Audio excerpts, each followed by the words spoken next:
"What is she doing here?" Veronica's voice dripped with venom. "This gold digger has no place at my father's will reading."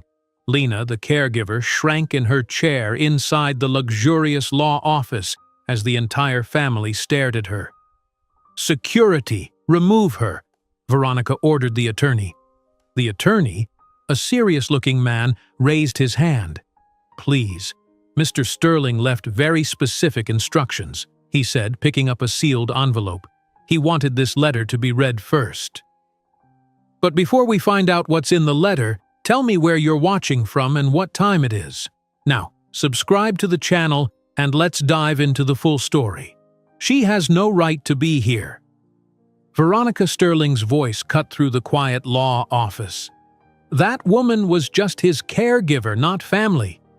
Rain tapped against the tall windows of Dawson and Associates as Lena Johnson sat at the far end of the long mahogany table. Her hands trembled slightly in her lap, hidden beneath the table. The navy blue dress she had bought specially for this occasion suddenly felt too tight around her neck. Attorney Michael Bennett cleared his throat. "Ms. Sterling, please take your seat. Mr. Harold Sterling specifically requested Ms. Johnson's presence at this reading." Veronica glared at Lena before sliding into a chair across the table, her designer heels clicking against the hardwood floor. The other Sterling family members, cousins and distant relatives Lena had never met, filled the remaining seats, stealing glances at the out-of-place caregiver. "Thank you all for coming today," Michael said, straightening his tie. "We are gathered to read the last will and testament of Harold Sterling." Lena's mind drifted to her last chess game with Harold. It was just 3 weeks ago, on a sunny afternoon in his sunroom.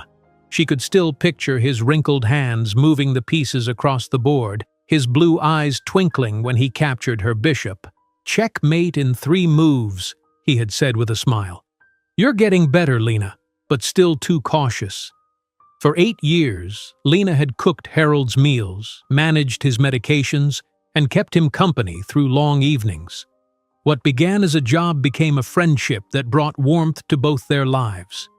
Michael's voice pulled her back to the present.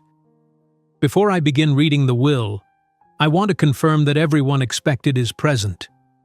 He glanced up, his eyes meeting Lena's for a brief moment. Something flickered between them, a distant recognition that neither acknowledged. Lena shifted in her seat. 22 years had passed since she last saw Michael Bennett. He was thinner then, without the gray at his temples.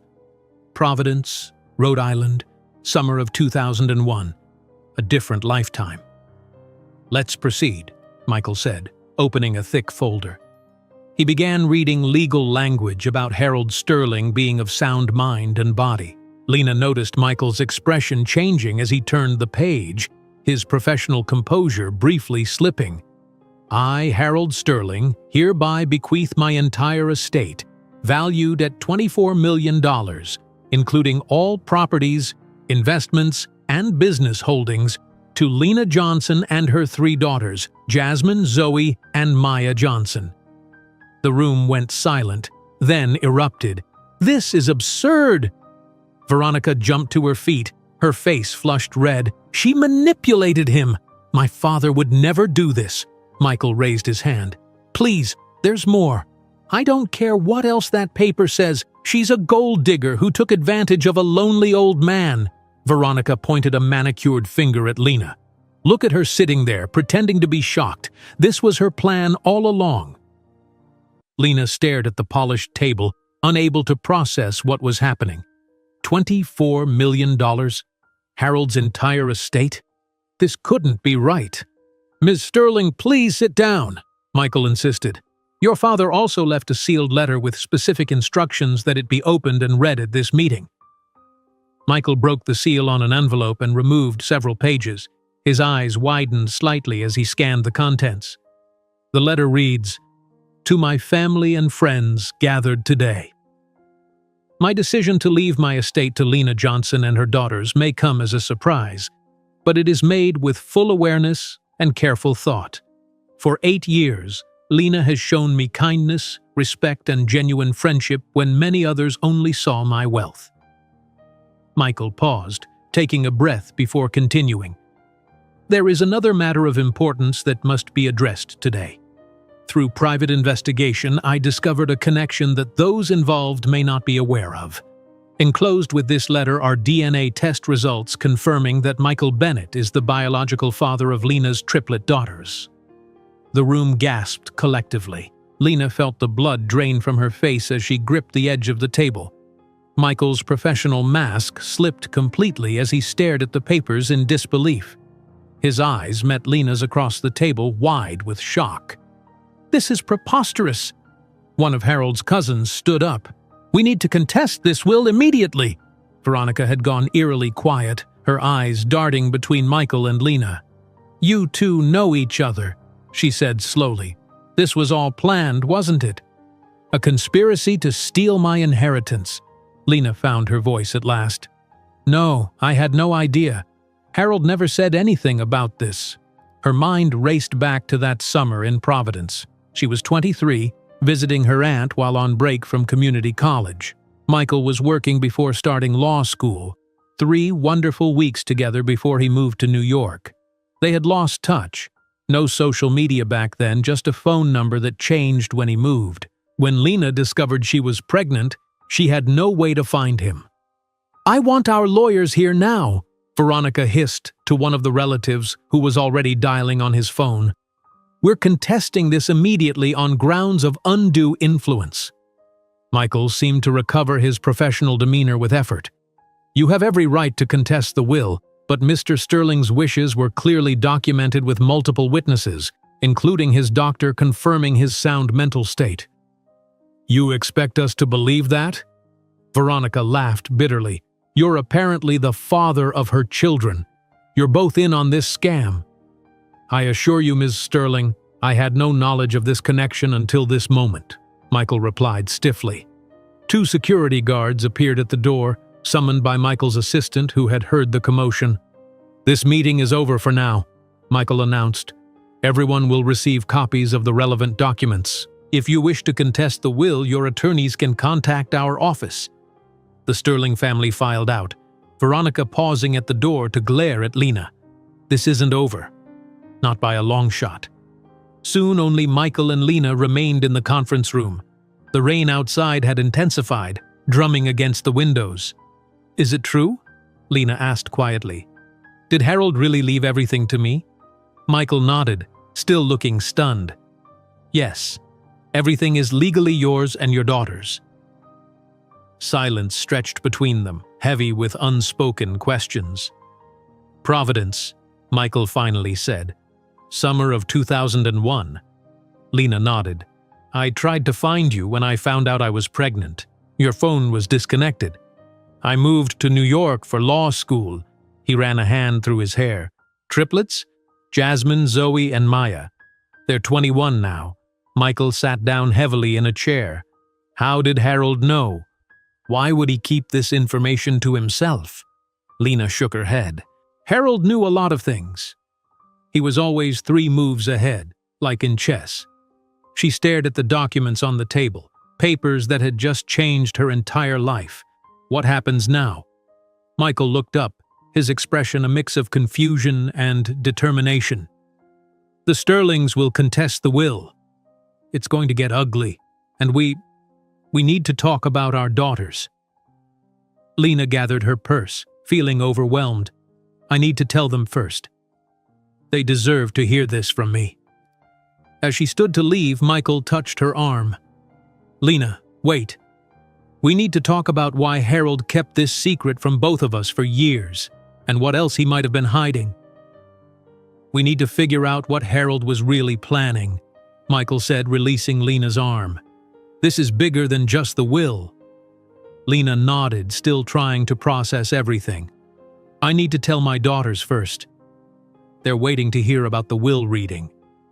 The elevator ride down from Dawson and Associates felt endless. Outside, rain soaked through Lena's thin jacket as she hurried to the subway station.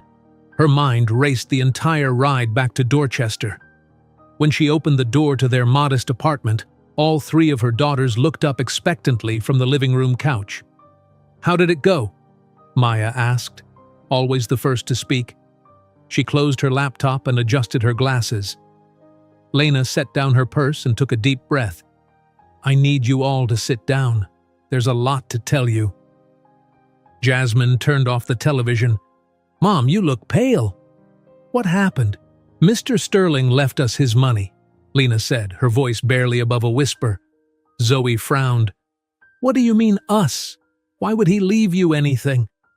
"Not just some money," Lena continued, sitting down heavily. "Everything. His entire estate. $24 million. The houses, the businesses, all of it." The girls stared at her in shocked silence. "There's more," Lena said, looking at each of her daughters. "Harold knew something about your father. Something I never told him." Maya leaned forward. "Our father? What about him?" "The lawyer at the will reading today, Michael Bennett." Lena paused. "He's your biological father." The room exploded with reactions. Jasmine jumped up with a gasp. Zoe's face hardened into disbelief. Maya simply froze, processing the information. "That's not possible," Zoe said flatly. "You told us our father was someone you dated in college who moved away." "That's partially true," Lena explained. "I met Michael in Providence 22 years ago. We spent 3 weeks together before he moved to New York for law school. I had no way to contact him when I found out I was pregnant." "And Harold knew?" Maya asked. "How?" "I don't know," Lena admitted. "The DNA test results were included with the will." Jasmine sat back down. "So this lawyer guy is our dad, and now we're rich? This is crazy!" Zoe stood up, arms crossed. "I don't believe any of this. That Sterling family is going to fight this, right? They're not just going to let you take their money." "It's not about taking anything," Lena said firmly. "I had no idea Harold was planning this." Maya's analytical mind was already working. "Mom, we need a lawyer." "Our own lawyer, not this Michael person." "He is our lawyer," Lena said. "Harold appointed him as the executor of the will." "He's a stranger to us," Zoe said bitterly. "Just because some DNA test says he's our father doesn't make him family." Jasmine was already on her phone. "Oh my God, Mom! You're in the news already!" She turned her screen to show a Boston Globe breaking news alert. "Sterling fortune left to caregiver. Family contests will." The next morning brought more headlines. Lena stared at the newspaper in horror. "Gold digger or legitimate heir? Sterling caregiver inherits millions." Her phone rang. It was Michael. "Have you seen the news?" he asked when she answered. "Yes," Lena said, keeping her voice low so her daughters wouldn't hear from the kitchen. "It's awful." "Veronica has hired Blackwell and Associates," Michael said. "They're the most aggressive firm in Massachusetts. They've filed emergency motions to freeze all the Sterling assets." "What does that mean?" "It means you can't access any of the inheritance until a judge reviews the case," Michael explained. "Lena, I need to tell you something. The partners at my firm want me to recuse myself from this case." "Because of the girls?" "Yes, they're concerned about conflicts of interest." He paused. "But I'm not going to. Harold chose me for a reason. Can we meet somewhere private to talk? There's a coffee shop in Cambridge that's usually quiet." Later that afternoon, Lena sat across from Michael at a small table in the back of the coffee shop. Seeing him in casual clothes instead of his suit made him seem more like the young man she remembered from Providence. "This is strange," Michael said after an awkward silence. 22 years, and suddenly we're connected again through all of this." "You look different," Lena said, "but also the same." "Tell me about them," Michael said. "Our daughters." Lena smiled despite herself. "Jasmine is the artistic one. Dance, music, theater, she loves it all. Zoe is tough, practical. She's studying to be a nurse. And Maya is our genius, always analyzing everything, always 3 steps ahead."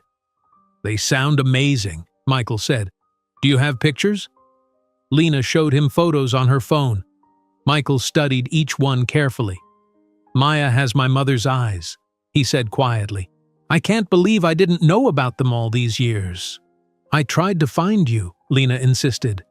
Your number was disconnected. This was before social media and cell phones were everywhere. I know, Michael said. I believe you.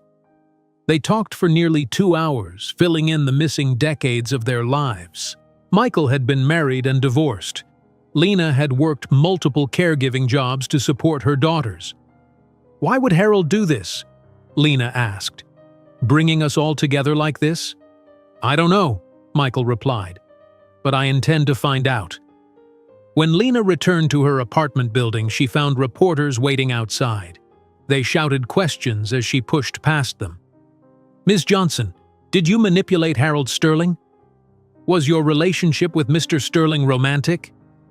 Did you know you were in his will? Inside, Jasmine was waiting anxiously. Mom, they've been out there all day. This is scary. It'll be okay, Lena assured her, though she wasn't convinced herself.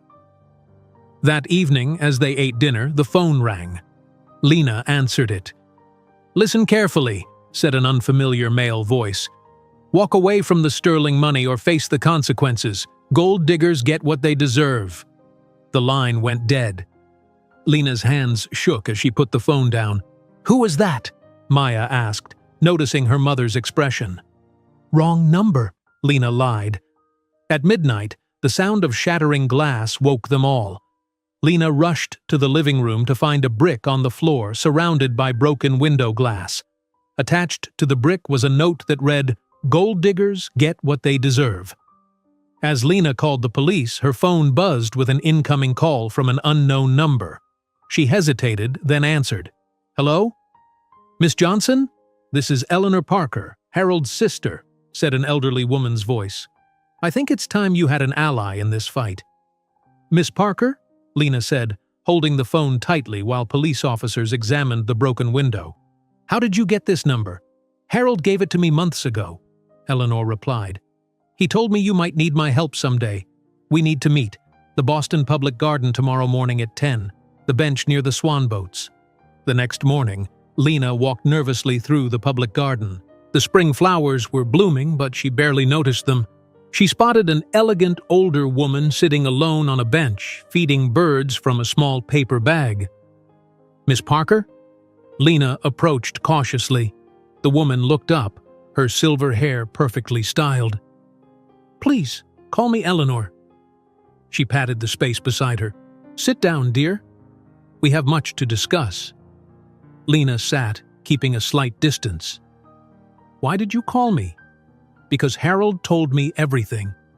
Eleanor reached into her handbag and pulled out an envelope. 6 months ago, Harold shared his plans with me. He knew his family would fight, especially Veronica. She handed Lena the envelope. Inside were photos of Harold with Eleanor, some dating back decades.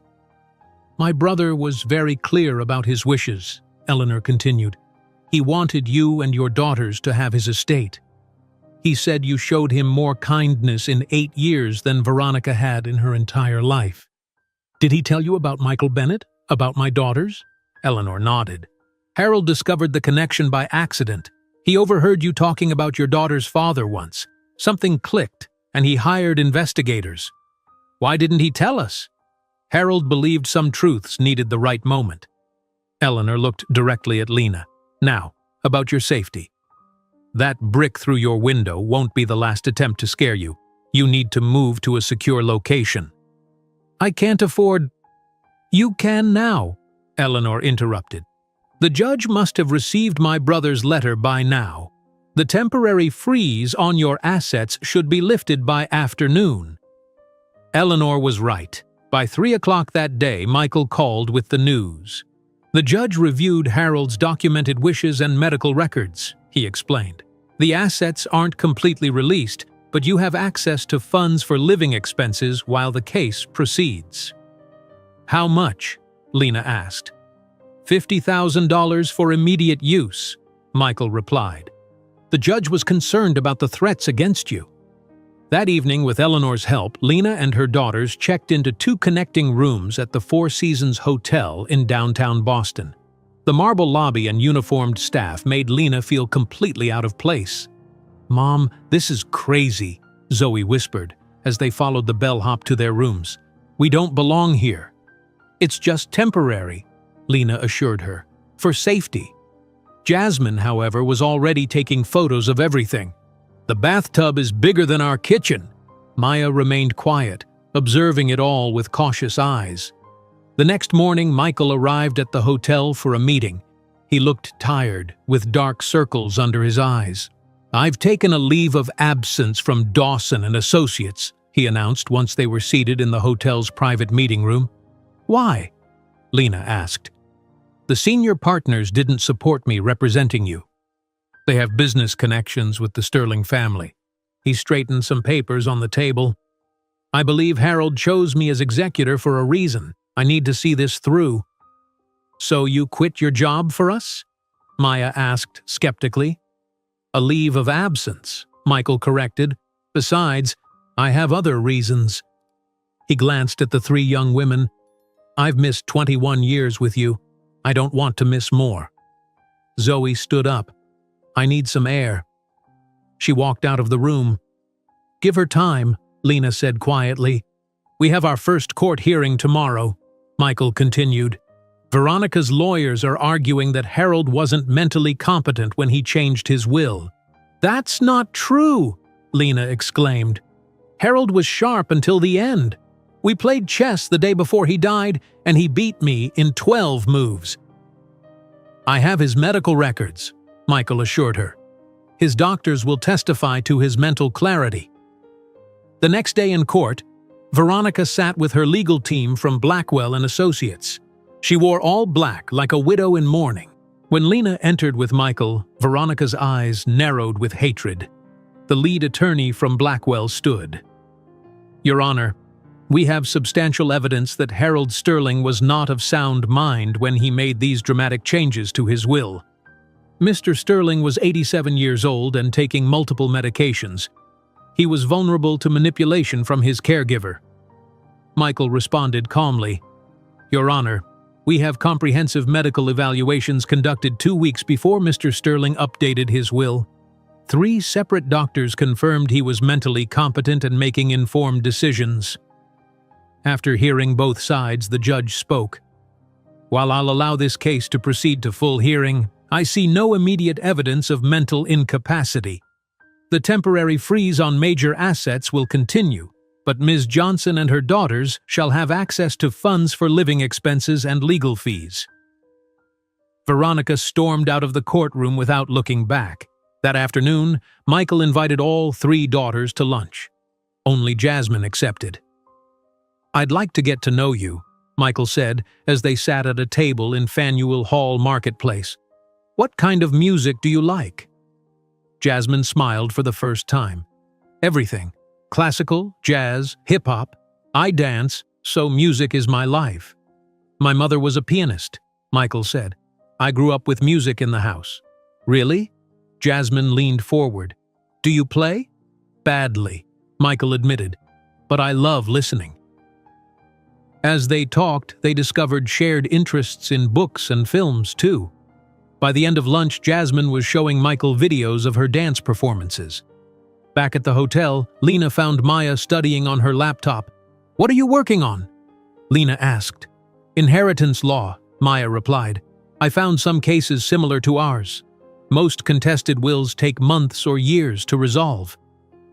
Lena's phone rang. It was the 5th call that day from someone connected to Harold's businesses. "Miss Johnson, this is Patricia from Sterling Properties. We have 3 contracts pending Mr. Sterling's signature. The clients are getting anxious." "I don't know anything about real estate," Lena said helplessly. "Let me help with that," said Eleanor, who had just arrived.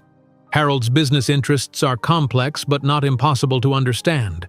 Later that afternoon, a well-dressed man in his 60s arrived at the hotel. "Thomas Reynolds," he introduced himself with a firm handshake. "I was Harold's business partner for 30 years." "Mr. Reynolds," Lena greeted him cautiously. "Please sit down." "Call me Thomas," he insisted. "I wanted to meet the woman Harold thought so highly of." His smile seemed genuine, but his eyes were calculating. "I can help you understand the Sterling business portfolio. It's quite extensive." "That's kind of you," Lena said. "How are you planning to handle the Brookline development?" Thomas asked casually. "The contractors are waiting for final approval." "I'm still learning about all the projects," Lena replied vaguely. After an hour of questions thinly disguised as helpful conversation, Thomas left. He walked straight to his car and made a phone call. "Veronica, it's Thomas. I've met with her." He started the engine. "She doesn't know anything about the businesses. This will be easier than we thought." At the hotel, Eleanor was teaching Lena about Harold's various holdings when Maya approached with her laptop. "Mom, look at this," she said, pointing to the screen. "I found a file in the Sterling business documents. It's marked Confidential vs. Financial Irregularities." Lena and Eleanor leaned in to see what appeared to be evidence that Veronica had been embezzling from her father's companies for years. "Embezzlement?" Lena stared at the screen. "Are these numbers real?" Maya scrolled through the document. "It looks like Veronica took over $3 million from various Sterling companies over 5 years." Eleanor nodded slowly. "Harold mentioned financial concerns about Veronica, but I had no idea it was this serious." "We need to show this to Michael right away," Lena said, reaching for her phone. The next morning, Michael reviewed the files in a private meeting room at the hotel. His face grew increasingly serious as he examined page after page of financial records. "This is definitely embezzlement," he confirmed, pointing to several transfers. "Veronica created fake vendors and consultants, then directed company funds to accounts she controlled." "Why didn't Harold report her to the police?" Lena asked. Michael shook his head. "I don't know. This evidence is solid. He could have had her arrested." "Maybe he didn't want to send his daughter to jail," Maya suggested. "Or maybe he was using it as leverage for something else," Michael said. "We could use this to negotiate a settlement with Veronica." Lena frowned. "I don't want to blackmail her." "It's not blackmail if it's evidence of an actual crime," Michael replied. "But I understand your hesitation. Let's hold on to this for now until we understand more about why Harold kept it secret." 2 days later, the judge granted Lena temporary access to the Sterling properties. She decided to visit the main mansion in Beacon Hill for the first time.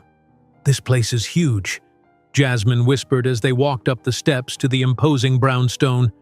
The 4-story home was one of the largest on the street, with gleaming windows and perfect landscaping. Michael rang the doorbell. A thin, gray-haired woman in a black dress opened the door. "Ms. Johnson," she said stiffly. "I'm Mrs. Patterson, the housekeeper. Mr. Bennett called to say you would be coming." She led them into a grand foyer with a crystal chandelier and marble floor. Lena felt completely out of place as she followed Mrs. Patterson through rooms filled with antiques and artwork. "This is the main living room. The formal dining room seats 20. Mrs. Patterson listed mechanically. "The kitchen was renovated 3 years ago." Maya noticed the housekeeper's cold tone. "You worked for Mr. Sterling for a long time?" 27 years, Mrs. Patterson replied. "I knew him better than anyone." The implied criticism wasn't lost on Lena. "Mr. Sterling spoke highly of you, Mrs. Patterson." The housekeeper's expression didn't soften. "The master bedroom is upstairs along with 5 guest rooms. Mr. Sterling's office remains sealed." "Sealed?" Michael asked. "Police tape," Mrs. Patterson explained. "There was a break-in shortly before Mr. Sterling passed away. The police investigated but found nothing missing." They continued upstairs, where a door at the end of the hallway was indeed sealed with yellow police tape. "When exactly was this break-in?" Michael asked. 3 days before Mr. Sterling died," Mrs. Patterson said. "He was at a doctor's appointment. When we returned, his office had been ransacked. The police came, but Mr. Sterling insisted nothing important was taken." After the tour, Mrs. Patterson retreated to the kitchen, leaving the group in the living room. "She doesn't like us being here," Zoe said. "She was loyal to Veronica," Eleanor explained. "Most of the staff are." Lena's phone buzzed with a news alert. She opened it and gasped. Oh no! It was a Boston Globe article featuring a tearful interview with Veronica Sterling. The headline read, "Grieving daughter fights for father's legacy against gold-digging caregiver." Lena read aloud, "She took advantage of my father when he was vulnerable," Veronica Sterling told reporters. "This woman has a history of targeting wealthy elderly men. She was arrested in 2005 for theft from a previous employer." "That's a lie!" Maya exclaimed. "Mom has never been arrested." Lena kept reading. Johnson, who grew up in a troubled neighborhood in Philadelphia, has a misdemeanor record from her youth and has struggled financially, raising 3 daughters without their father's support. "How did they find out about that shoplifting charge?" Lena whispered. "I was 16. Michael took the phone. "They're digging into your past. This is what Blackwell does, character assassination. They're making Mom sound like a criminal," Jasmine said angrily. "We need to respond," Michael said. "I'll contact some journalists I know." "No," Lena said firmly. "Responding just keeps the story going. Let's focus on the legal case." Later that afternoon, Jasmine met Michael for coffee near the hotel. "I brought these," she said, sliding a photo album across the table. "Pictures of us growing up." Michael opened it carefully. The first photo showed Lena in a hospital bed holding 3 tiny babies. "You were so small," he said softly. "Mom said I weighed 4 pounds, Jasmine replied. Maya was the biggest at 5 pounds. They spent an hour going through the album. Birthdays, school plays, dance recitals, all the moments Michael had missed. "Your mother did an amazing job raising you 3, he said. "It wasn't easy for her," Jasmine admitted. "She worked 2 jobs most of the time." From across the street, Zoe watched them through the cafe window. She had followed Jasmine but couldn't bring herself to go inside. She turned and walked away before they could spot her. Meanwhile, Maya sat in a coffee shop near Harvard Square, researching inheritance law on her laptop. She didn't notice someone watching her until he approached her table. "Excuse me," said Thomas Reynolds with a friendly smile. "You're Maya Johnson, aren't you? I thought I recognized you from our meeting." "Mr. Reynolds," Maya said cautiously. "Yes, that's me. Please, call me Thomas." He gestured to the empty chair. "May I join you?" Maya nodded reluctantly. "Studying hard, I see," he commented, glancing at her screen. "You have an interest in business law?" "Just trying to understand our situation," Maya replied vaguely. "Smart girl," Thomas said. "Your mother mentioned you're the analytical one. You know, I've been thinking about your future. A bright young woman like you could have a great career in real estate development. The Sterling companies could use fresh talent. I'm focusing on law, actually." "Even better," Thomas said smoothly. "Every business needs good legal minds. Tell me, has your mother decided what to do with the Brookline development? That project was very important to Harold."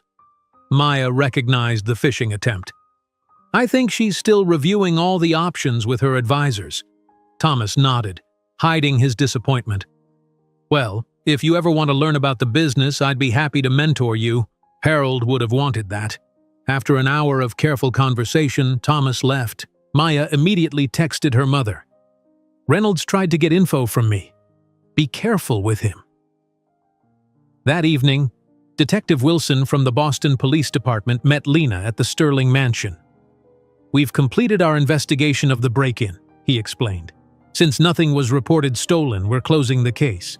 You can remove the tape and access the office now." After the detective left, Lena slowly opened the door to Harold's private office. The large room had floor-to-ceiling bookshelves, a massive wooden desk, and a sitting area with leather chairs. Near the window was a small table with a chess set.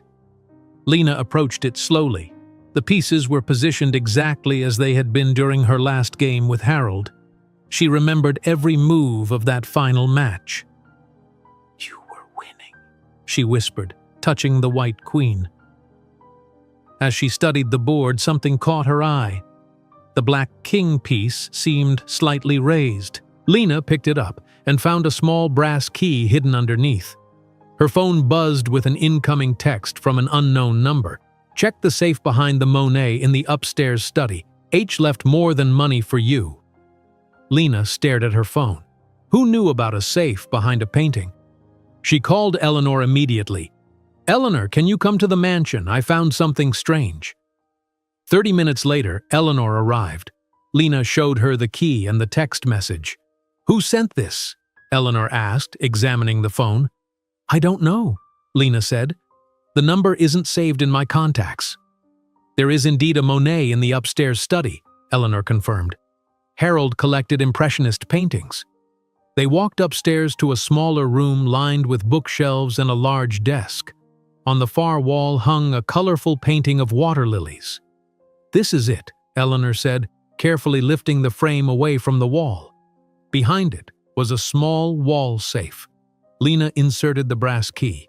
It fit perfectly. When she turned it, the safe door clicked open. Inside were two items: a leather-bound journal and a small USB drive. "Harold's private journal," Eleanor whispered. "He wrote in it every day for decades."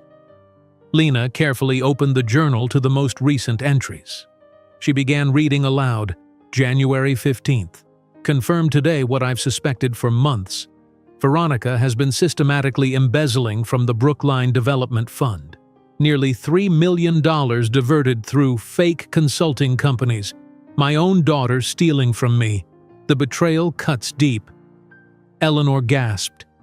He knew about the embezzlement. Lena continued reading. "February 3rd. I've decided not to confront Veronica about the money. There are larger concerns now. My health is declining faster than the doctors realize. I need to secure my legacy properly." She turned the page. "February 10th. Watched Lena with her daughters today when they visited. Remarkable young women. I've known for 2 years that Michael Bennett is their father. Overheard Lena talking to an old photo once while cleaning. The girls have your eyes, Michael. Hired investigators, confirmed it. That's why I specifically requested Bennett as my attorney 3 years ago. Some connections are meant to be restored."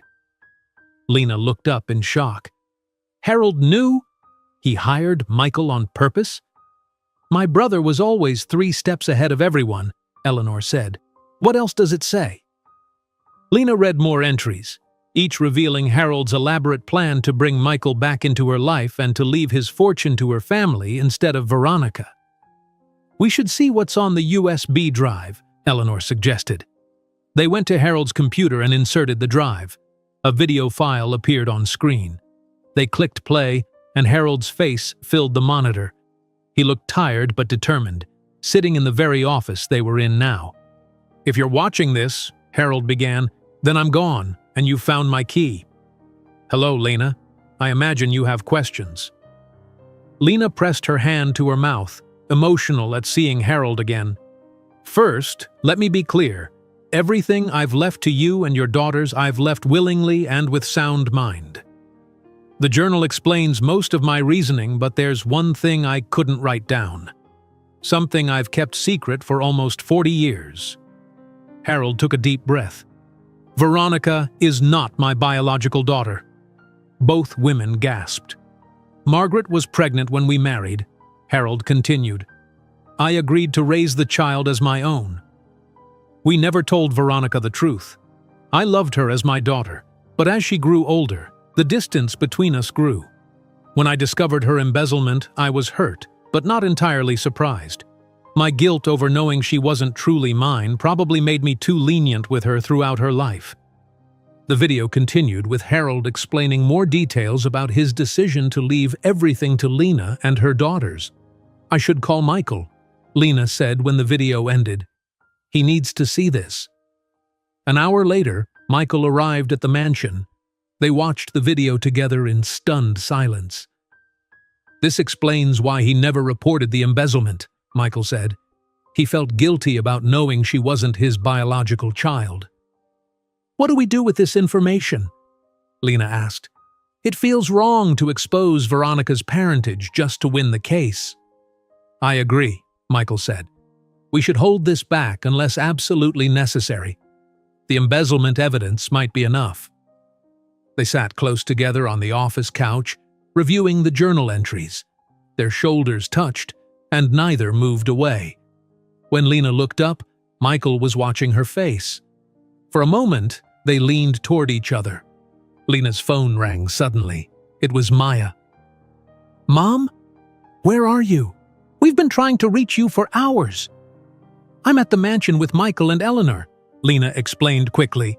"We found some important documents." "Well, we have a problem," Maya said. "Veronica's lawyers just announced they have a former Sterling employee who claims he saw you manipulating Harold into changing his will."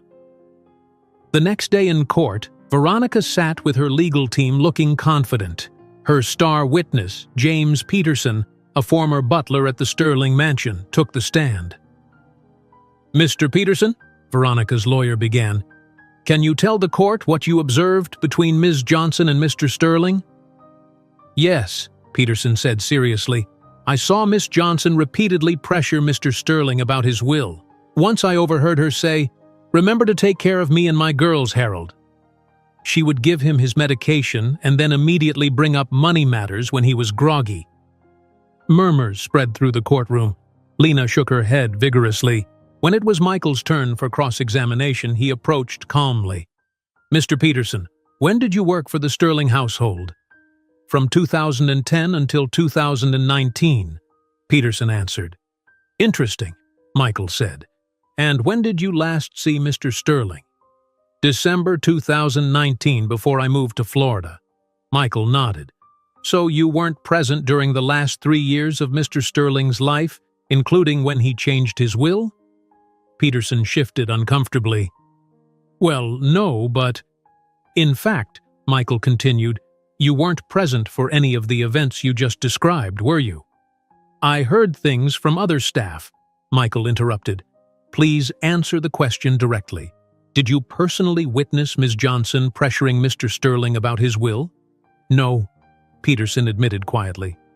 "One more question," Michael said. "Did Veronica Sterling pay you to testify today?" Peterson's face reddened. She helped me with some financial difficulties." The judge frowned deeply. "Counselor, your witness appears to have committed perjury. I suggest you speak with your client about the seriousness of witness tampering." Veronica's lawyer quickly requested a recess. That evening, back at the Sterling mansion, Maya was reviewing security footage from the cameras outside Harold's office. "Mom!" she called suddenly. "Look at this!" The footage showed someone entering Harold's office 3 days before his death, during the reported break-in. The figure moved quickly, but the face was briefly visible. "Is that Thomas Reynolds?" Lena asked, leaning closer to the screen. "I think so," Maya said. "And look at the timestamp, exactly when Mrs. Patterson said the break-in occurred." They called Michael, who arrived 30 minutes later with takeout dinner. "We need to confront Reynolds," Michael said after seeing the footage. "He's clearly involved in whatever Veronica is doing." "I'll call him," Lena decided. "Ask him to come here tomorrow to discuss the Brookline development." The next morning, Thomas Reynolds arrived at the mansion looking confident. His expression changed when he saw Michael and Lena waiting together in the living room. "What's this about?" he asked warily. Lena went straight to the point. "We have security footage of you breaking into Harold's office 3 days before he died. Want to explain that?" Reynolds paled, but quickly recovered. "That's ridiculous. I had a key to his office. Harold and I were partners." "Then why did Mrs. Patterson report it as a break-in?" Michael asked. "She's confused. I was looking for some paperwork Harold needed." "At night? When everyone was out?" Maya challenged from the doorway. Reynolds stood up. "I don't have to explain myself to you people. This meeting is over." After he left, they gathered in the kitchen.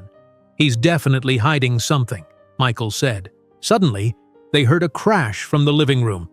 They rushed in to find Eleanor collapsed on the floor. "Call an ambulance!" Lena shouted, kneeling beside the older woman. At Massachusetts General Hospital, they waited anxiously outside the examination room. The doctor eventually emerged. "It was a minor heart attack," he explained. Ms. Parker will need to rest, but she should recover fully. Later, when they were allowed to visit, Eleanor looked pale against the white hospital sheets. "I'm sorry for the scare," she said weakly. "Don't apologize," Lena said, taking her hand. "Just focus on getting better." Eleanor squeezed Lena's hand. "There's something I need to tell you. Harold told me everything before he died, including that Veronica threatened him when he confronted her about the embezzlement." "Threatened him how?" Michael asked. "She told him she would destroy his reputation if he reported her," Eleanor said. "Said she had evidence he had done illegal things in his early business days. It wasn't true, but Harold worried about his legacy being tarnished." Lena and Michael exchanged glances. The pieces were finally coming together. "Get some rest," Lena told Eleanor gently. "We'll handle things from here." Outside the hospital room, Michael's phone buzzed with a text from his contact at the courthouse. "The judge just scheduled an emergency hearing for tomorrow," he told Lena. "Veronica's attorneys claim they have a new witness who can prove Harold was being drugged during his final months." "Drugged?" Lena gasped. "That's impossible. I gave Harold exactly what his doctors prescribed." "It's a desperate move," Michael said, guiding Lena toward the hospital exit. "They're throwing anything at the wall now." When they reached Michael's car, Lena's phone buzzed with a security alert from the Sterling mansion. She opened the app to see the security camera feed. "Oh my God," she whispered. "Veronica is outside the house." The video showed Veronica stumbling up the front walk, clearly intoxicated. Something dark was clutched in her right hand. "Is that a gun?" Michael asked, starting the car. "Call the police." "Now." Lena dialed 911 while Michael drove quickly toward Beacon Hill. By the time they arrived, police cars surrounded the mansion. An officer escorted a handcuffed Veronica toward a patrol car. "The gun wasn't loaded," the officer told Lena when she identified herself, "but she's being charged with trespassing and violating the property order." Veronica spotted Lena and screamed across the lawn. "This is my house. You stole everything from me, everything!" The next morning, Veronica's arrest was front-page news. Michael arrived at the hotel suite where Lena and her daughters were staying, carrying a newspaper. "This might actually help us," he said, laying the paper on the table. "The judge will see how unstable Veronica is becoming."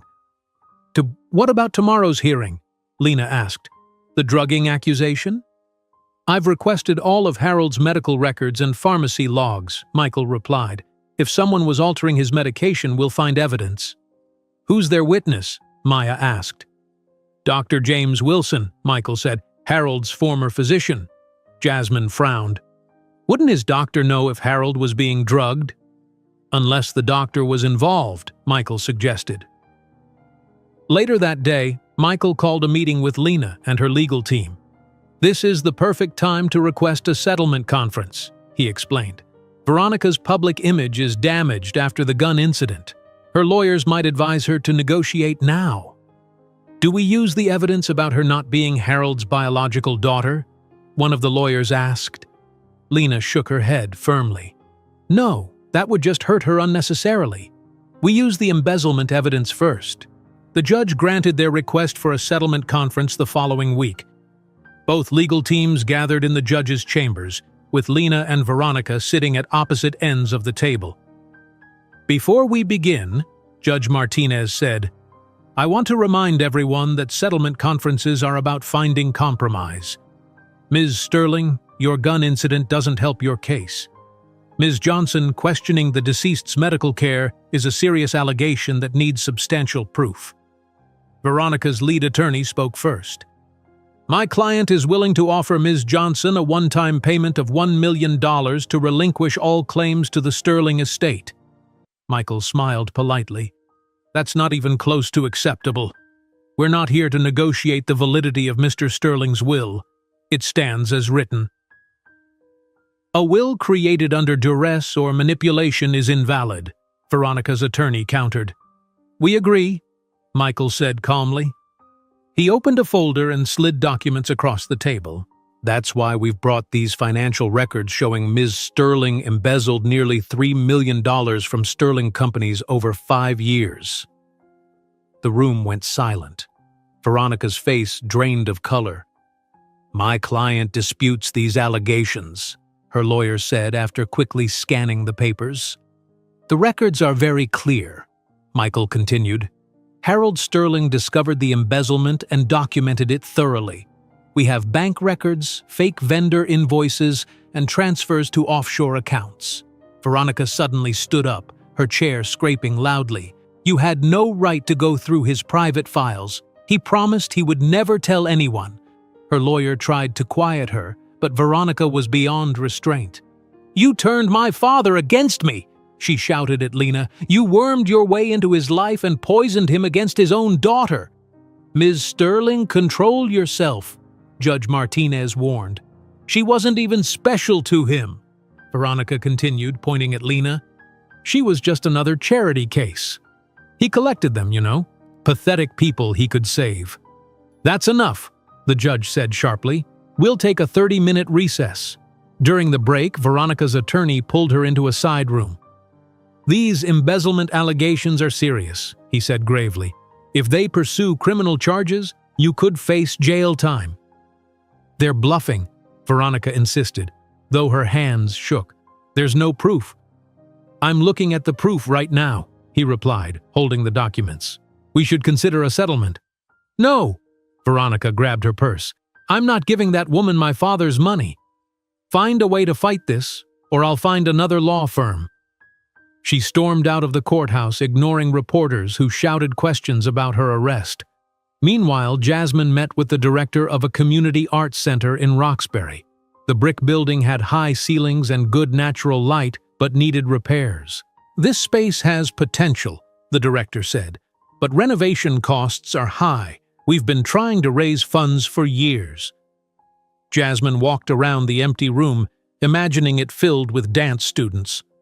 "What if I could help fund the renovations? Create a studio space here?" "You're serious?" the director asked, surprised. "Very," Jasmine replied. "I want to open a performing arts studio for kids who can't afford lessons. This neighborhood needs it." Across town, Zoe sat in the financial aid office at Boston University, staring at her acceptance letter to the nursing program. "Even with scholarships, there's still a $17,000 gap," the counselor explained. Zoe sighed. "I'll need to take out more loans." That evening, she reluctantly approached Lena in their hotel suite. "Mom," she began hesitantly, "about nursing school." "You got in," Lena smiled. "I knew you would." "Yeah, but the cost is something we can handle now," Lena said gently. "Let me pay your tuition, Zoe.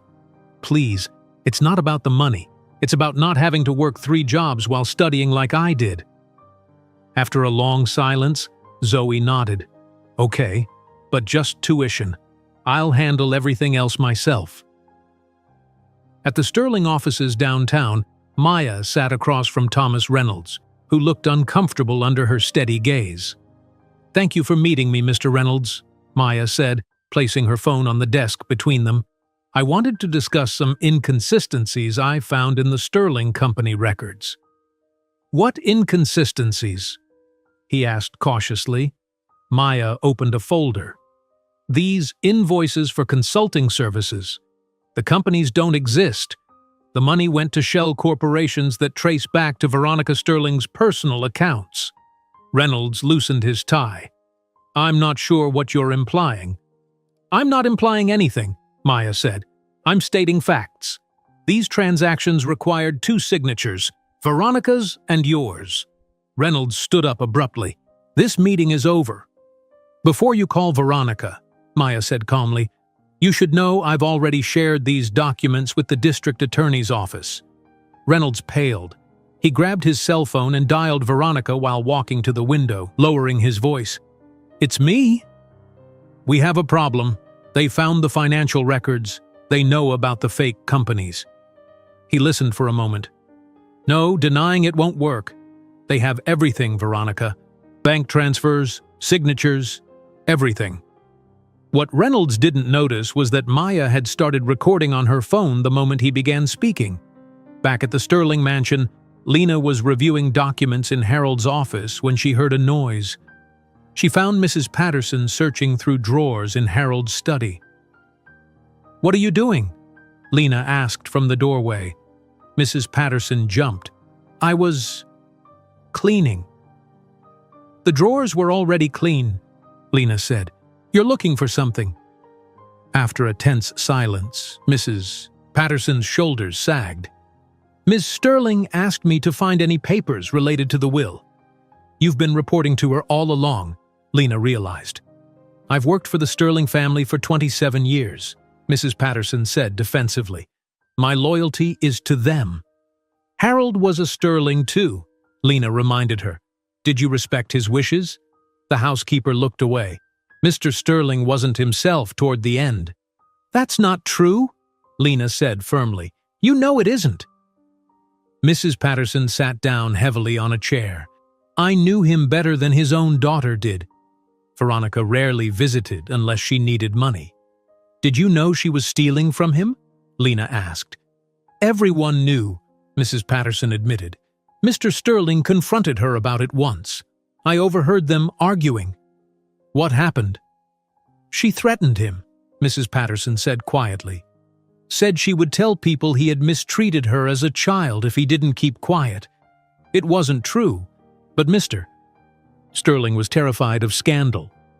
Lena's phone rang. It was Michael.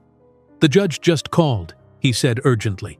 "Dr. Wilson is ready to testify tomorrow that Harold's medication levels were inconsistent with his prescriptions. We need to prepare." Lena gripped her phone tightly. "Dr. Wilson claims Harold's medication was wrong? That's impossible. I followed his prescription exactly." "I need to see those medical records right away," Michael said. "Meet me at my office in 1 hour." At Michael's temporary office downtown, charts and medical files covered every surface.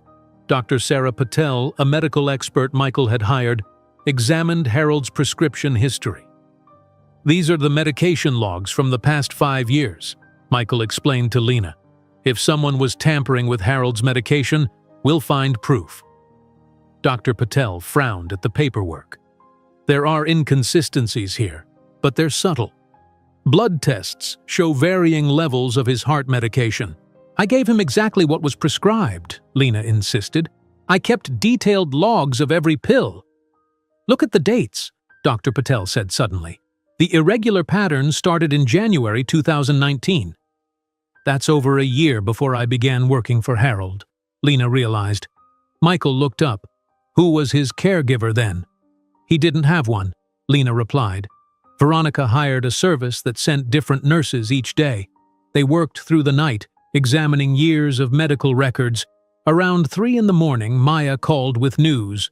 'Mom, I found something about Dr. Wilson. He lost his medical license in Connecticut 5 years ago for gambling debts and prescription fraud.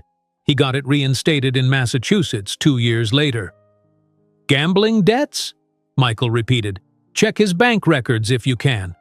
By morning, they had built their defense. When they arrived at court, Veronica sat confidently beside her legal team. Dr. Wilson, a thin man in his 60s, avoided eye contact with Lena. Judge Martinez addressed the courtroom. "Today we're hearing testimony regarding allegations that Harold Sterling was improperly medicated during the period when he made changes to his will." Veronica's attorney called Dr. Wilson to the stand. "Dr. Wilson, you were Mr. Sterling's physician for how long?" 7 years, until his death," Wilson replied. "And did you notice anything unusual about his medication levels during his final year?" "Yes," Wilson said. "His blood tests showed inconsistent levels of his heart medication. Sometimes too high, sometimes too low. This would cause confusion, mood swings, and could impair his judgment." Veronica's attorney looked directly at Lena. "And who administered Mr. Sterling's medication during this time?" "Ms. Johnson was his caregiver," Wilson answered. The attorney nodded solemnly. "No further questions." Michael approached for cross-examination. "Dr. Wilson, you testified that these medication inconsistencies occurred during Mr. Sterling's final year, correct? Yes, that's right. Michael handed him a stack of lab reports. Could you read the dates of these blood tests showing the first irregular medication levels? Wilson squinted at the papers. January 23, 2019. And when did Ms. Johnson begin working as Mr. Sterling's caregiver? Wilson shifted uncomfortably. I believe it was March 2020. 14 months later, Michael emphasized. So these irregularities began well before Ms. Johnson ever administered a single pill to Mr. Sterling, correct? Yes, that appears to be the case. Michael changed direction. Dr. Wilson, have you ever had problems with your medical license? Objection. Veronica's attorney stood. Relevance? I'm establishing the witness's credibility, Michael responded. I'll allow it, Judge Martinez ruled. Please answer the question, Dr. Wilson. Wilson cleared his throat. There was a brief suspension in Connecticut. For gambling debts and prescription fraud, correct? Michael pressed. Yes, Wilson admitted quietly. Michael produced bank statements. Your Honor, we've discovered large cash deposits to Dr. Wilson's account over the past 2 years. 9 payments of $10,000 each, all from untraceable sources. The courtroom erupted in murmurs. Dr. Wilson, Michael continued, did someone pay you to falsify records about Mr. Sterling's medication? Absolutely not, Wilson insisted, but his face had grown pale. Michael played the recording Maya had made of Thomas Reynolds. The court listened as Reynolds clearly stated, They know everything, Veronica, making sure the old man's doctor was taken care of. Wilson's composure crumbled. I didn't want to do it, he blurted out, but I still had debts. Veronica said no one would get hurt. Judge Martinez's face darkened with anger. Doctor? Wilson, you're admitting to falsifying medical records? Veronica asked me to make it look like Harold's medication was inconsistent, Wilson confessed. She said it would help her case. The judge turned to the district attorney present in the courtroom. I'm referring this matter for criminal investigation. Dr. Wilson and Miss Sterling may have committed several felonies here. Outside the courthouse, reporters swarmed around both legal teams. Veronica pushed through the crowd, ignoring questions about witness tampering and falsified medical records. As Lena was about to enter Michael's car, Thomas Reynolds approached them hesitantly. I need to talk to you, he said urgently. Privately. At a small restaurant several blocks away, Reynolds nervously stirred his coffee. Veronica is going down, he said, and she'll take me with her if I don't act first. What are you proposing? Michael asked coldly. I'll testify against her. Tell everything I know about the embezzlement, the doctor, all of it, in exchange for immunity. That's not our decision, Michael replied. That's for the district attorney. But you can put in a good word, Reynolds pleaded. I was just following orders. Veronica ran everything. Michael handed him a business card. Call this number. It's the district attorney handling the case. Tell them everything. That evening, Eleanor was released from the hospital. Lena brought her to the Sterling mansion to recover. The doctor says you need rest, Lena reminded her as she helped Eleanor settle into a guest room. What I need is to see justice done, Eleanor replied. Harold would be proud of how you're handling all this. Later, Lena met with the board members of the Sterling Foundation, Harold's charitable organization. Mr. Sterling was very specific about the foundation's mission, the board chairman explained. Supporting education and housing initiatives. I'd like to expand that mission, Lena said confidently, to focus more on single parents and educational opportunities in underserved Boston neighborhoods. The board members exchanged surprised looks. That's actually quite aligned with Harold's vision, one woman acknowledged. He believed in helping people help themselves. For the first time, Lena felt truly comfortable in her new role. These were changes she understood, helping people who needed support, just as she once had. After the meeting, Michael was waiting outside. How did it go? Really well, Lena smiled. They liked my ideas. I knew they would, Michael said. You understand what people need. He suggested dinner to celebrate their court victory. At a small Italian restaurant in the North End, they relaxed for the first time in weeks. To Harold, Michael raised his glass, for knowing exactly what he was doing. To Harold, Lena agreed. Over pasta, they talked about everything except the case, their childhoods, favorite books, places they'd visited. I never thanked you properly, Lena said suddenly, for believing in me, for fighting for us. I believe in what Harold saw in you, Michael replied, and I'm starting to see our daughters in a new light, too. Maya has my stubbornness, Jasmine has my mother's creativity, and Zoe has your sense of justice, Lena finished. She questions everything. After dinner, they walked along Boston Harbor, the city lights reflected in the dark water. When Michael took her hand, Lena didn't pull away. We should talk about us, he said quietly, about what happens when this is all over. Is it ever going to be over? Lena wondered. The legal battle will end, Michael assured her. But us, that's just beginning, isn't it? He stopped walking and turned to face her. Gently, he leaned forward and kissed her. After a moment's hesitation, Lena kissed him back. When Lena returned to the mansion that night, she found Zoe in Harold's library, surrounded by books. What are you doing up so late? Lena asked. Zoe held up a worn copy of To Kill a Mockingbird. It has his notes in the margins, she explained. His thoughts about justice and standing up for what's right. She hesitated. I think I would have liked him. He would have loved you, Lena said, sitting beside her daughter. Zoe opened another book. He wrote me a note. Look, inside a collection of poetry was a handwritten card. For Zoe, a healer's heart sees truth where others see only symptoms. Your mother told me about your dream of becoming a nurse. I admire your path. Harold. When did he write this? Zoe asked, her voice trembling. I don't know, Lena admitted. He never showed it to me. As Lena prepared for bed, her phone buzzed with a text message from an unknown number. This isn't over. Meet me at Mount Auburn Cemetery tomorrow at noon if you want to know what Harold was really hiding from everyone, including you. Lena stared at the text message for a long time. Mount Auburn Cemetery at noon.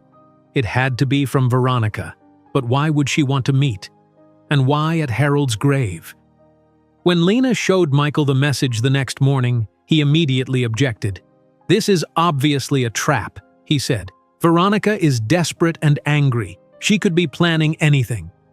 I need to know what she wants to tell me, Lena insisted. Harold kept so many secrets. What if there's more we don't know? Then let me come with you, Michael said. I'll stay out of sight. No, if she sees you, she won't talk. I'll be careful. Mount Auburn Cemetery was peaceful that day. Tall trees provided shade over the winding paths and marble headstones. Lena walked slowly toward Harold's section, staying alert for any sign of trouble. She spotted a figure standing beside Harold's grave. Veronica, wearing simple jeans and a sweater instead of her usual designer clothes. She looked different somehow, subdued. You came alone, Veronica said when Lena approached. Smart. What do you want, Veronica? Lena asked, keeping her distance.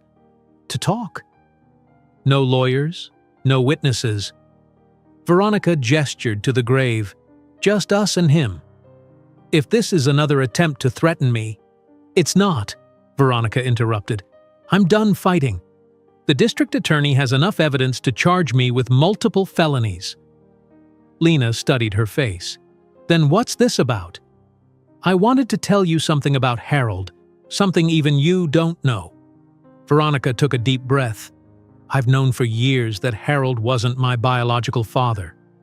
Lena tried to hide her surprise. How did you find out? Medical records. 8 years ago, I was hospitalized for appendicitis. They needed family medical history. The blood types didn't match. Veronica's voice cracked slightly. I confronted him. He admitted everything. He told us he never told you, Lena said. Veronica laughed bitterly. He kept secrets from everyone, including you. After I found out, things changed between us. I started taking money from the companies. It felt like compensation for the lie my life had been. That doesn't justify stealing millions of dollars, Veronica. I know, but in my mind I wasn't stealing. I was taking what should have been mine anyway. Veronica looked down at the grave. The funny thing is, Harold told me it didn't matter, that he always considered me his daughter. But it mattered to me. Before Lena could respond, 2 police officers approached from the cemetery entrance. "Veronica Sterling?" One called out. "We have a warrant for your arrest on charges of embezzlement, witness tampering, and conspiracy." Veronica nodded, as if she'd been expecting this. Thomas Reynolds worked fast. She reached into her pocket and handed Lena a small key. "Safety deposit box at Boston Federal Bank. Box number 327. There's one more piece of Harold's story you should know." The officers handcuffed Veronica and led her away. She turned back once. "He wasn't perfect, you know. You're Saint Harold." The next day, Michael accompanied Lena to Boston Federal Bank. The manager led them to a private room where they opened safety deposit box 327. Inside was a thick folder filled with documents. As they examined the papers, both Lena and Michael grew increasingly stunned. "These are records of anonymous donations," Michael said, "going back almost 30 years. Lena flipped through the pages.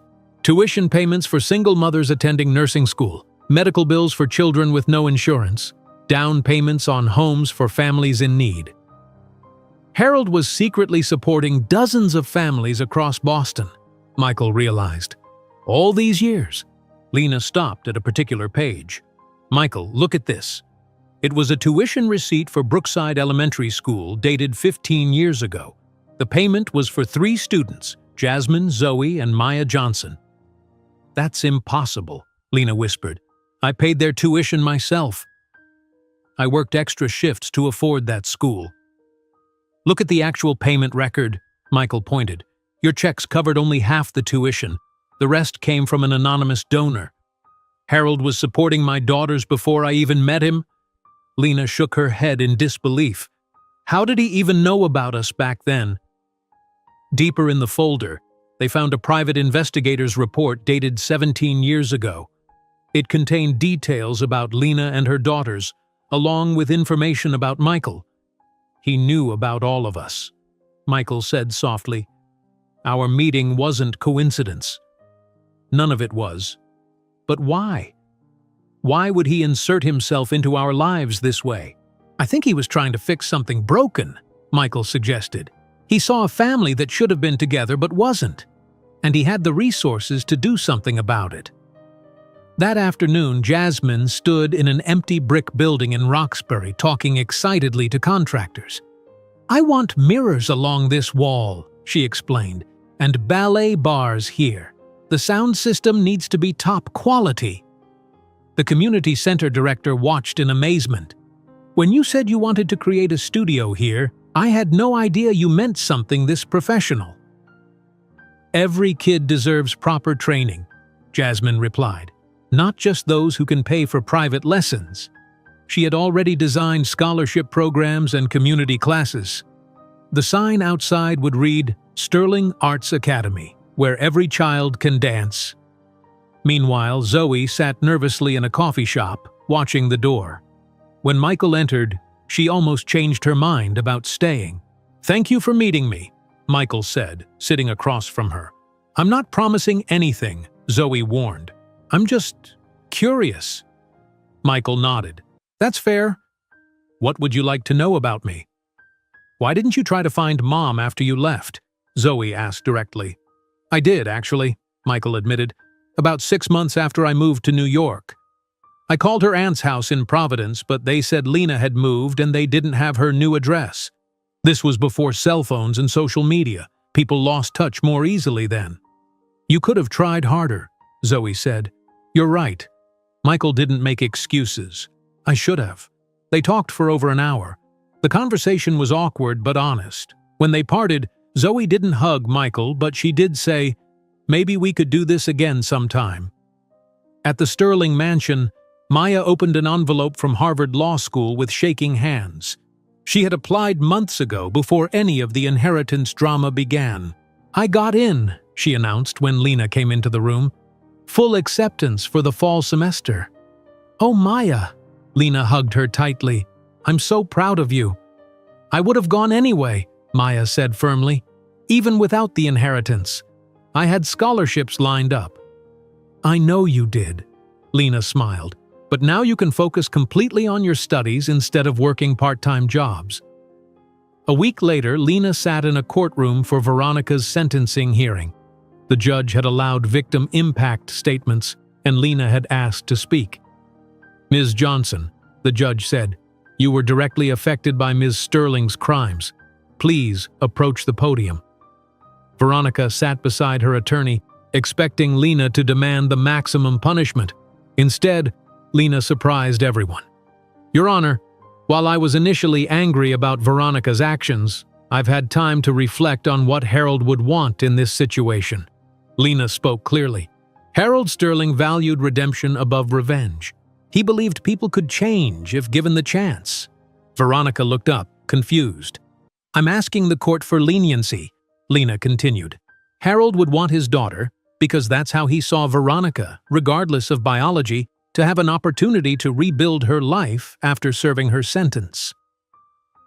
When the judge announced the sentence, 18 months in a minimum security facility plus full restitution, Veronica's face showed genuine surprise. As court officers prepared to take Veronica into custody, she asked for a moment to speak with Lena. "Why did you do that?" Veronica asked when they stood face to face. "After everything I did to you?" "Because it's what Harold would have wanted," Lena said simply. "And because holding on to anger helps no one." Veronica nodded slowly. "There's something else you should know," she whispered. "About the night my father died. It wasn't as peaceful as everyone thinks." Before she could continue, the officers approached to take her away. "I'll visit you," Lena said, surprising herself with the offer. "We can talk more then." That evening, Lena, Michael, and the triplets gathered for dinner at the Sterling mansion. Eleanor joined them, now recovered from her heart attack. "I have news," Lena announced. "I've decided to sell this house." "Really?" Jasmine asked. "But it's so beautiful." "It's too big, too formal," Lena explained. "But the Martha's Vineyard property, that feels more like a home. I thought we could renovate it, make it ours." "I like that idea," Maya agreed. "This place feels like a museum." "What about the foundation?" Michael asked. "We'll run it from a new office downtown," Lena said. "The Sterling Foundation is going to focus on supporting single parents and educational opportunities in underserved neighborhoods." "Harold would approve," Eleanor smiled. Later, after everyone else had gone to bed, Michael and Lena sat in the garden behind the mansion. "We found out so much about Harold," Lena said, "but I still feel like we've barely scratched the surface of who he really was." "He was a complicated man," Michael agreed, "but his heart was in the right place." Lena leaned her head against Michael's shoulder. "What happens with us now?" "We're still getting to know each other again. We take it slow," Michael said. "There's no rush. We have time." "Taking it slow sounds perfect," Lena said, squeezing Michael's hand. "We've all been through so much change already." 1 week later, Veronica requested a meeting at the Beacon Hill mansion before beginning her sentence at the minimum security facility in Connecticut. Lena and Michael waited in the living room when Veronica arrived, looking thinner and more subdued than before. "Thank you for agreeing to see me," Veronica said, sitting stiffly on the edge of a chair. "I wanted to clear the air before I go away." "What did you want to talk about?" Lena asked. Veronica looked down at her hands. "The night my father died. There's something I never told anyone." She took a deep breath. "I came to see him that night.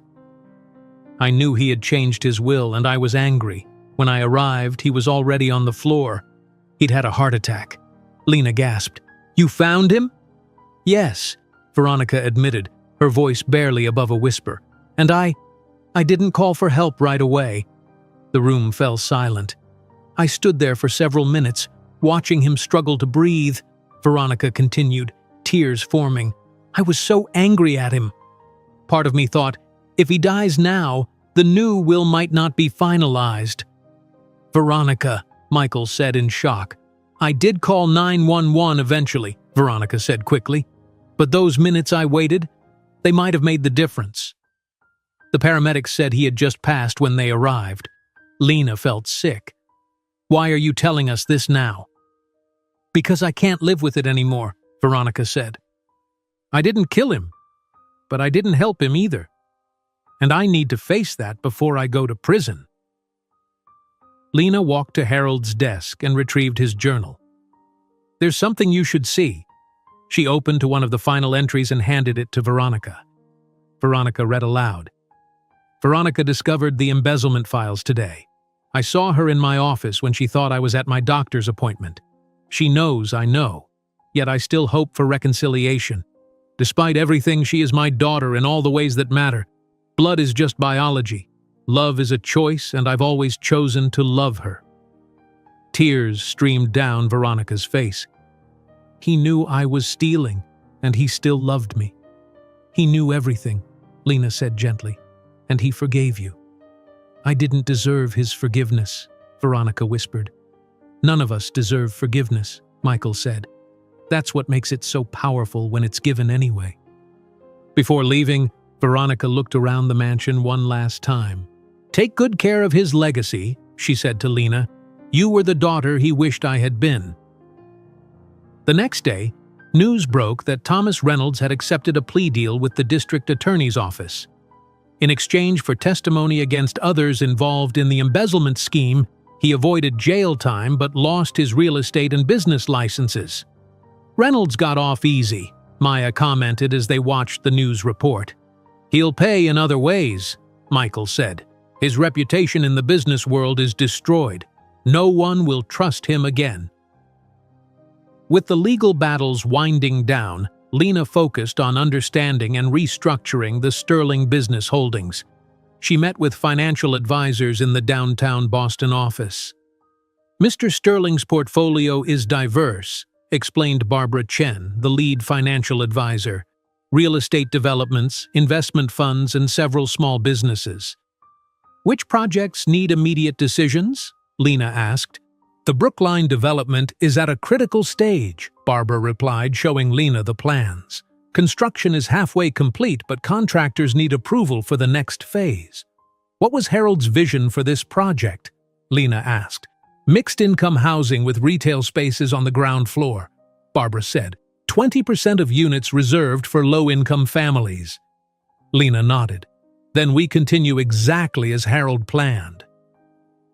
After the meeting, Michael and Lena walked to a nearby office building where they were considering space for the Sterling Legacy Foundation. "What do you think?" the real estate agent asked, showing them a bright corner office with views of Boston Harbor. "It's perfect," Lena decided. "Open, accessible, not too fancy." Later that afternoon, they met with lawyers to draft the foundation's mission statement. The Sterling Legacy Foundation will focus on supporting single parents through educational scholarships, housing assistance, and childcare programs, Lena dictated, as Michael took notes. "We want to help people who are working hard but need extra support to achieve stability and independence." "Harold would be proud," Michael said. At the Beacon Hill mansion, a real estate agent walked through the rooms with potential buyers. "The home was built in 1875, the agent explained. 6 bedrooms, 7 bathrooms, with original woodwork throughout." Lena watched from the kitchen, feeling strange about selling the house but confident in her decision. This formal mansion had never felt like home. The next weekend, Lena and her daughters visited the Martha's Vineyard property to plan renovations. The beachfront home was smaller than the Boston mansion but still spacious, with a wraparound porch and stunning ocean views. "The kitchen needs updating," Maya noted, opening outdated cabinets. And this living room is too dark, Jasmine added. Zoe surprised everyone by saying, I like it here. It feels peaceful. They spent the day measuring rooms and discussing changes, creating a home that would feel like theirs, not just another Sterling property they were occupying. Back in Boston, Jasmine hosted a grand opening for her performing arts studio in Roxbury. The once empty building now featured professional dance floors, mirrors, and state-of-the-art sound equipment. The Sterling Arts Academy welcomes everyone, Jasmine announced to the gathered crowd of local families and reporters. Our scholarship program ensures that talent, not money, determines who can train here. Across town, Zoe sat in the admissions office at Boston University, finalizing her enrollment in the nursing program. Your tuition payment has been processed, the administrator confirmed. Classes begin September 6th. Thank you, Zoe said, still feeling strange about accepting financial help from her mother. But seeing Lena's pride when she had agreed made the decision easier. That same day, Maya toured Harvard Law School campus with Michael, who had graduated from there 20 years earlier. The library is still my favorite place, Michael said as they walked through the massive reading room. I spent more time here than in my apartment. Did you always know you wanted to be a lawyer? Maya asked. Not until college, Michael replied. I was pre-med first, then switched after taking a constitutional law class. Maya nodded thoughtfully. I'm thinking about family law. After everything we've been through, I want to help other families navigate complicated situations. At the Sterling mansion, Eleanor shared photo albums with Jasmine and Zoe, showing Harold's early years. This was Harold at 20, Eleanor said, pointing to a black and white photo of a handsome young man standing beside a vintage car. He had just started his first business, selling houses in working-class neighborhoods when other realtors wouldn't bother with them. He was handsome, Jasmine remarked. And stubborn, Eleanor added with a smile. When banks wouldn't lend to certain families because of their race or neighborhood, Harold created his own lending program. He believed everyone deserved a chance to own a home. Meanwhile, Michael packed up his office at Dawson and Associates for the last time. The managing partner stood in the doorway watching. You're making a mistake, Bennett, he said. This firm was your future. I'm not leaving law, Michael replied, placing framed degrees into a box. I'm just practicing it differently now. Running a charitable foundation isn't real legal work, the partner scoffed. Michael smiled. It's exactly the work I want to do. That evening, Lena and Michael walked along Boston Harbor discussing their future. The foundation office will be ready next month, Lena said. The renovation plans for Martha's Vineyard are approved. Everything is falling into place. And us? Michael asked. How do we fit into all this? I think we're doing well, Lena replied. Taking things slowly, getting to know each other again. The girls are adjusting in their own ways. Jasmine has accepted me completely, Michael noted. Maya is cautious but open, and Zoe is warming up, Lena assured him. She asked about you yesterday, that's progress. They stopped walking and Michael turned to face her. I never thought I'd have a family. After my divorce, I figured that part of life was over for me, and now I have 3 daughters and you. Is it too much? Lena asked. It's unexpected, Michael said, but it feels right. On Veronica's last day of freedom, she packed a small bag for the minimum security facility in Connecticut. Her apartment was emptier now. She had sold most of her designer clothes and jewelry to pay legal fees and start the restitution process. As she prepared to leave, she wrote a letter and placed it in a thick manila envelope with several old photographs and documents. On the envelope, she wrote, For Lena Johnson. If anything happens to me while I'm inside, this will tell you where to find the real truth about my mother and Harold, a story even he never fully knew. She sealed it carefully before calling a courier service for delivery. The courier delivered Veronica's sealed envelope to Lena the next morning. Inside, She found old photographs and letters, along with a handwritten note from Veronica. "These belonged to my mother. I found them after she died." Harold never knew the full truth. 1 year later, the Sterling Legacy Foundation hosted its first annual benefit gala in downtown Boston. The ballroom of the Fairmont Hotel glowed with soft lighting as Boston's business and community leaders mingled with foundation recipients. Lena stood at the podium, no longer the nervous caregiver, but a confident leader in an elegant blue dress. "1 year ago today, we lost Harold Sterling," Lena began, her voice clear and strong. "Many of you knew him as a businessman, others as a philanthropist. I knew him as a man who saw potential in people when they couldn't see it themselves." The crowd listened attentively as she continued. "In our first year, the Sterling Legacy Foundation has provided educational scholarships to 27 single parents. We've helped 15 families with housing assistance, and our new child care initiative will serve more than 100 families next year."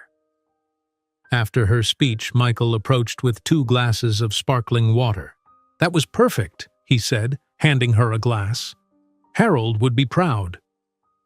Eleanor joined them, elegant in a silver dress. "Indeed he would. You've taken his vision and made it even better, Lena."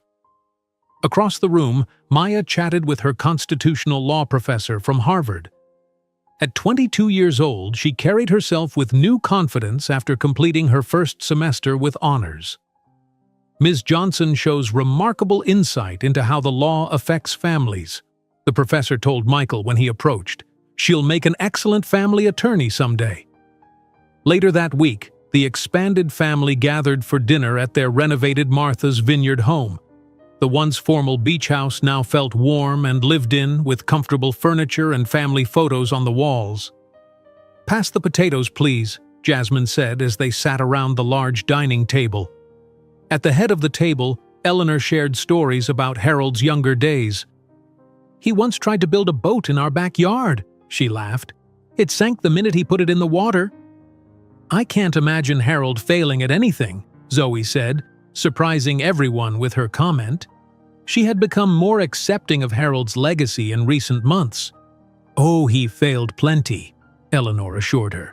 "He just didn't let failure stop him." After dinner, Lena prepared for her monthly visit to the Connecticut facility where Veronica was serving her sentence. The next morning, she drove 2 hours to the minimum security prison. The visiting area was a simple room with tables and chairs. Veronica entered wearing a standard-issue uniform, her hair pulled back simply. 4 months into her sentence, she looked healthier than before. "You look well," Lena observed as they sat across from each other. "Mandatory exercise and regular meals," Veronica replied with a slight smile. "And therapy 3 times a week. Turns out I needed it." "How's the memoir coming?" Lena asked. Veronica had begun writing about her experiences growing up in wealth and privilege and the pressures that came with it. "My editor says it's too honest," Veronica said, "which probably means it's good. I'm calling it Fool's Gold, Growing Up Sterling." "Did you ever read the letters?" Veronica asked after a pause. "The ones I sent you before coming here?" Lena nodded. "Yes, they were illuminating." The letters had revealed that Harold had known from the beginning that Veronica wasn't his biological child.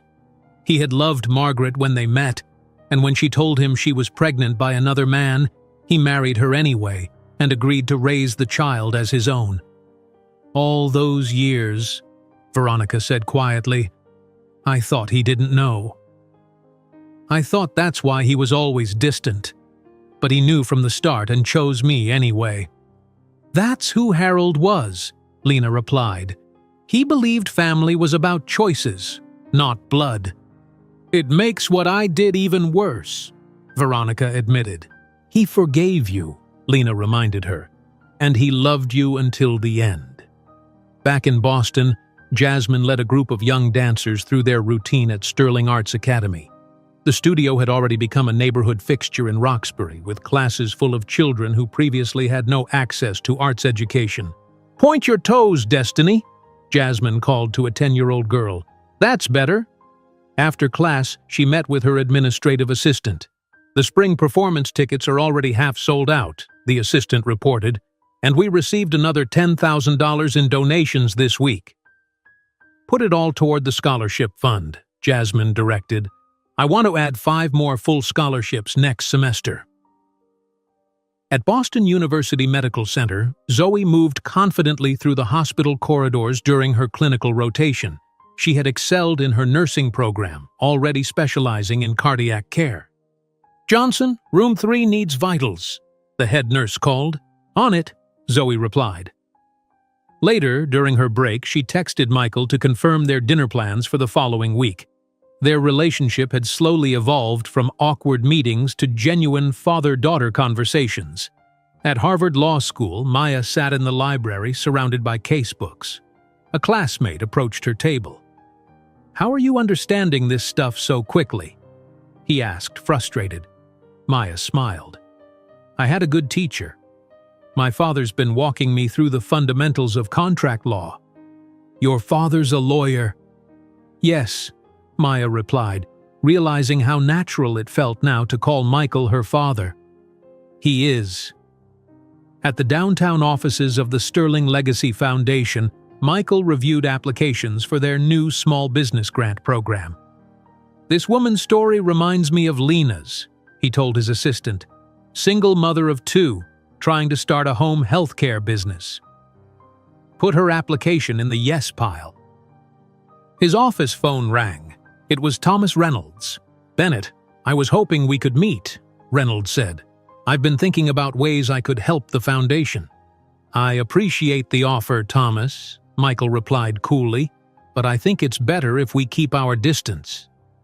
After the Sterling scandal, Reynolds had found work at a small real estate office. His testimony had helped convict several of Veronica's accomplices, but his own reputation remained tarnished. Mrs. Patterson, who had initially been so cold to Lena, visited the Martha's Vineyard home with a box of Harold's personal items she had kept. "I thought you might want these," she told Lena. "Photo albums, mostly. Some from when he was young." "Thank you," Lena said, genuinely touched. "Would you like to stay for tea?" The housekeeper hesitated, then nodded. "I'd like that." As they looked through photos together, Mrs. Patterson gradually opened up about her decades with the Sterling family. "He changed after you came," she admitted to Lena. "He smiled more, told more jokes. You brought light back into his life." One sunny afternoon, Michael received important documents from his lawyer. "It's official," he told Lena, holding the papers. "The adoption papers are approved." Though the triplets were adults, Michael had wanted to legally adopt them, making their relationship official in every way. "The girls will be so touched," Lena said, hugging him. Their relationship had deepened over the year, developing into a solid partnership. They had decided against rushing into marriage, preferring to build their relationship carefully. "Do you regret not knowing them when they were growing up?" Lena asked. "Every day," Michael admitted. "But I'm grateful for who they've become, and that's because of you." On the 1-year anniversary of Harold's death, the entire family gathered at Mount Auburn Cemetery.